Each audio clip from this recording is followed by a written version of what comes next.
તો હમણાં તો માલીબાવાળાનો એક જ ડાયલોગ, ઉઠો જાગો અને પ્રેક્ટિસ કર્યા સુધી મંડ્યા જ રહો. તો જય શ્રી કૃષ્ણ મિત્રો. હમણાં તો લેક્ચર ભર્યા વગર વીરભાઈને બહુ મજા આવતી હતી એટલે અહીંયા બેઠો બેઠો ફોન જોતો હતો.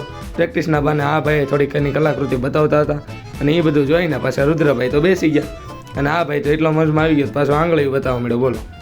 અને પછી ત્યાંથી પાછો હાલવા માંડ્યો તો હું 12 બાજુ અને બીજા ક્લાસમાં જઈને આ ડાન્સની પ્રેક્ટિસ ચાલતી હતી ત્યાં આવી ગયો અને ત્યાંથી પાછો આવ્યો. ત્યાં સમાજના 3 પાયાની જેમ ઊભી ખુરશી દેખાણી તો એને પણ કેપ્ચર કરી લીધી અને ત્યાં પાછા આ બધા એની ફાઇનલ પ્રેક્ટિસ કરવા માંડ્યા.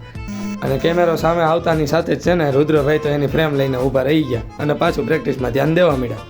અને પછી વારો આવ્યો તો કિંજલબેનનો તો એ એના મમ્મીનો રોલ દેખાડવા માંડ્યા હતા અને આ જ રીતે અમે આજનું નાટક અહીંયા પૂરું કર્યું.